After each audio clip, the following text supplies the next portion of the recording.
I arrived in Bucharest in November 1987. It wasn't my first visit here, but it was one of the most dramatic.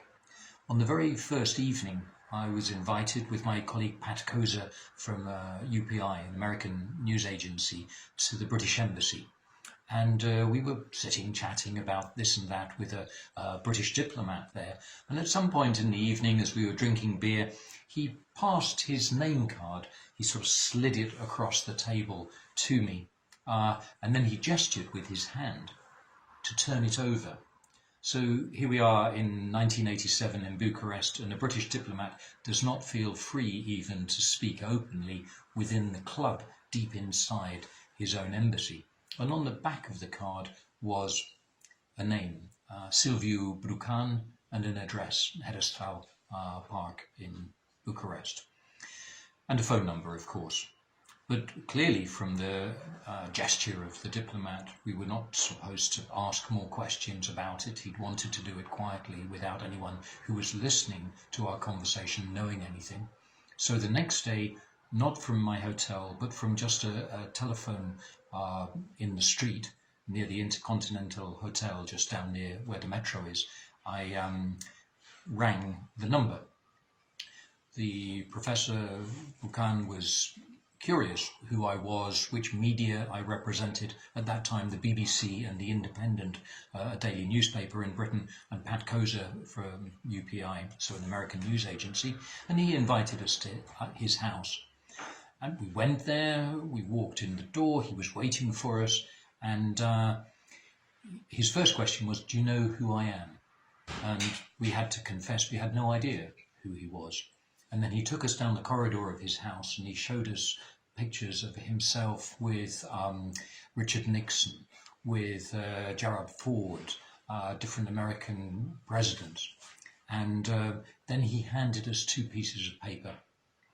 One was his CV, his biography, and the second was his statement on the Brașov events, the Brașov uprising or riots, which had taken place about 10 days before. We'd actually had our visas stamped into our passports before we heard that something had happened in Brașov. But even as we flew into Romania, there were some doubts. There was very little information in the West about what had actually happened in Brașov, and indeed whether anything at all had happened. It was so hard to get information out of Ceaușescu's Romania.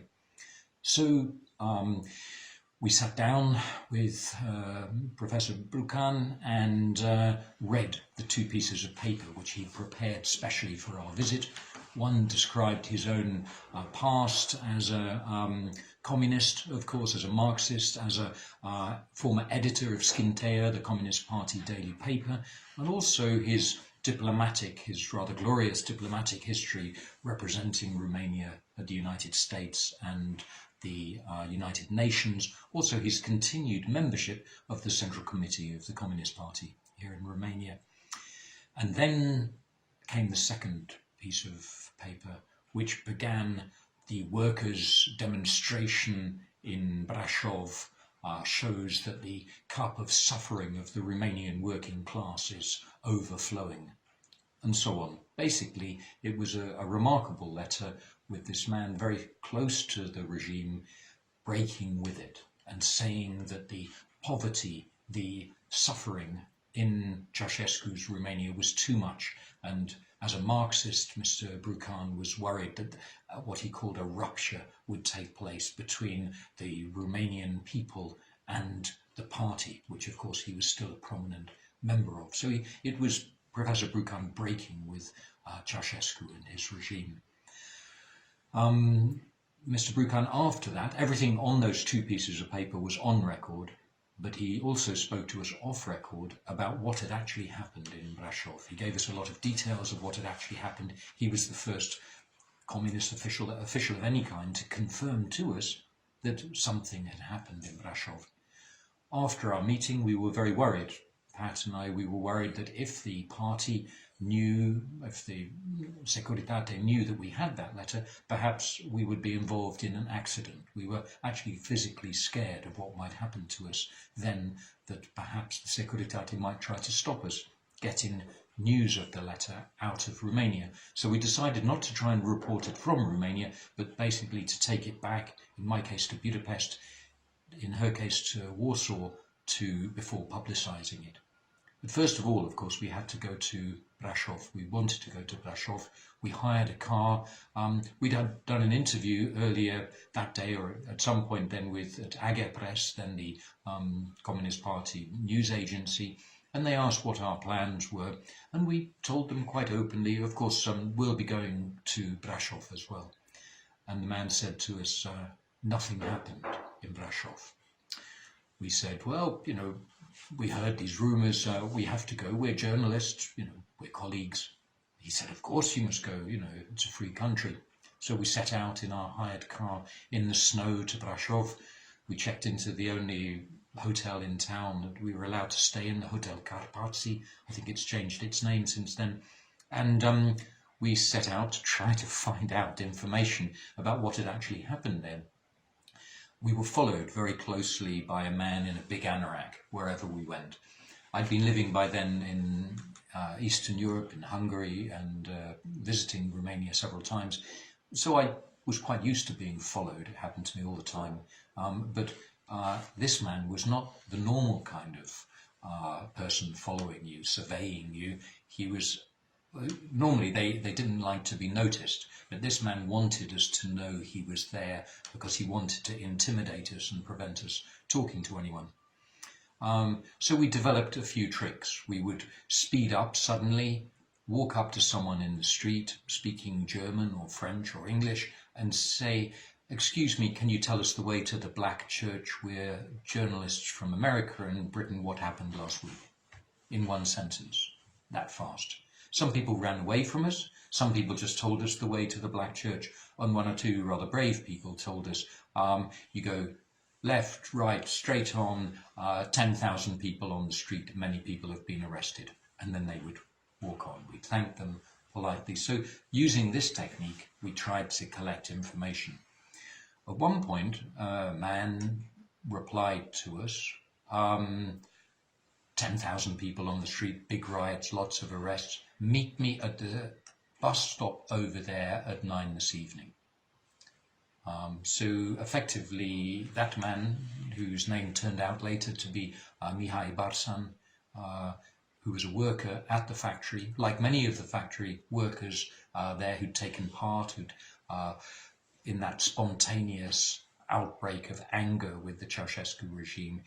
He spoke rather good English, and at the appropriate time we jumped on the bus, didn't talk to him on the bus, sat somewhere differently. There was no sign at this point of the man in the anorak who'd been following us from the Securității all day, and then we got off the bus at the same stop and eventually carefully following him up the stairs to his block of flats. And then till 2 in the morning we stayed there, and Mihai told us what had happened during the riots. Then we left at 2 in the morning and went back to our hotel. I can't remember. I think we walked back through the streets. I can't remember now. And then I think the following day I took a train back to Budapest from Brașov, and my colleague Pat, she went back to Bucharest to fly back to Warsaw, and we agreed to talk when we got home. But we were still pretty scared, both of us, about what might happen to us.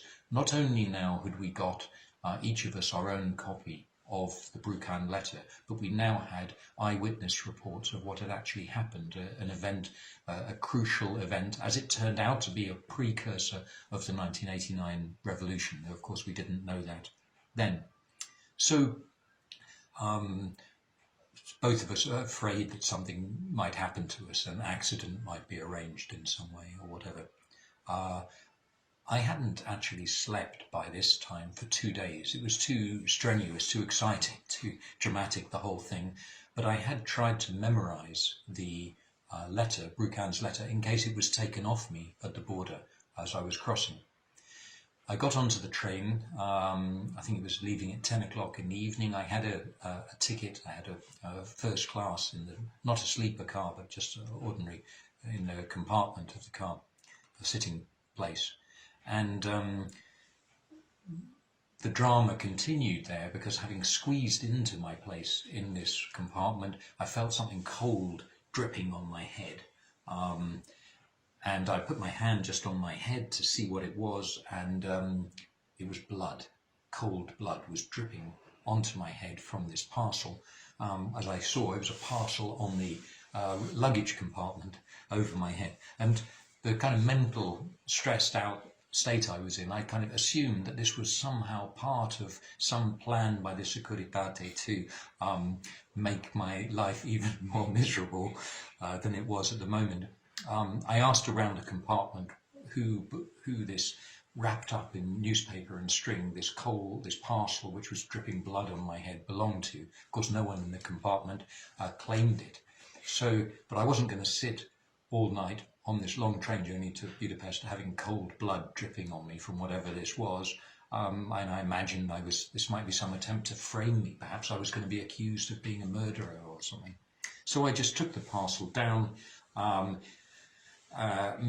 took it out into the corridor of the train, put it opened the door of the next compartment and just slammed it underneath the seat of some surprised other passenger. I really didn't want it there. And then I got back on. I was so tired I fell asleep immediately. And the next thing I knew, it's the Hungarian border, and I can hear soldiers walking up the corridor of the train. And there's no one else left in my compartment. In the meantime, the other passengers had got off in different stations on the way. But it's the middle of the night, I don't know, 3 o'clock in the morning, something like that.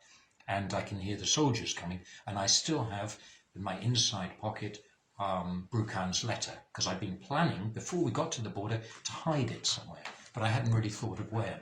So I quickly went out of the compartment and went down to the toilet at the end, looking for a place to hide Brucan's letter in the train toilet. You can imagine in those days the train toilets were pretty nasty places. On some trains they haven't improved so much till now. But I took the precaution, before I tried to conceal it in that little toilet room, of pulling my trousers down first in case a guard tried to come in. And so I'm standing with my trousers around my ankles, trying to force this little piece of paper behind the mirror. That looked to me the best place.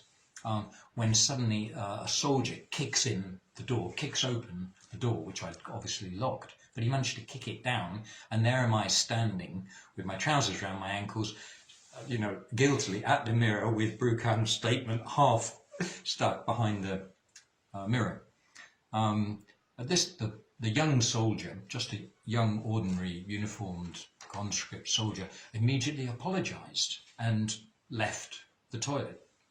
But I didn't know if he'd seen me hiding the Brucan statement, so I didn't know what to do now, whether to carry on pushing it behind the mirror or whether he would then report to his superior officers. So I took it back with me. I pulled it back out from behind the mirror, and I walked back down to my empty compartment, and in the trying to think rapidly what to do with it, and I just screwed it up into a ball in my hand, and I opened the rubbish bin on the train in the compartment, and I put it in, and it was full of, in those days one could still smoke on trains, it was full of cigarette ash and a few apple cores, and so I sort of hid it as a screwed up ball just among the sort of rubbish in the bin. And at that moment, plainclothes officers came into the compartment and asked for me by name. And at this point, I don't know, I assume actually that I'm going to be taken off the train, and that perhaps this is the end for me. I have no idea if I might just now disappear into the hands of the Securitate. They confirmed my name, I showed them my passport, and they asked to see my belongings. So they take my notebooks. In fact, they're most interested in my notebooks, and they take away, I think I had 1 or 2 notebooks with me there. But they don't take me away. I was assuming that I might be strip searched, they might go through my pockets and so on. That didn't happen, but they did take away my notebooks. My handwriting is particularly crazy. It's very hard for anyone else to read it. And also, even though there were a few numbers there, including Brucan's, I'd been careful to disguise them in the writing so that if this happened at the border, no one would know who I'd been speaking to. Least of all, I didn't want them, or most of all, I didn't want them to go to know I'd spoken to Mihai Barsan in Brașov or get him into any trouble. So after half an hour or 3/4 of an hour, my notebook and I think my suitcase, they'd taken that away as well, was brought back to me, and to my huge and kind of unimaginable relief, they gave me back my passport as well. They left, said goodbye, and the train a little while later pulled out of the station, carried on its journey to Budapest. And then once I was there and got home, I rang Pat. She'd also got safely back to Warsaw, and we coordinated how we would release the story of Brucan's statement and the experience of the events of Brașov, the first-hand reports we'd heard, to a rather surprised world.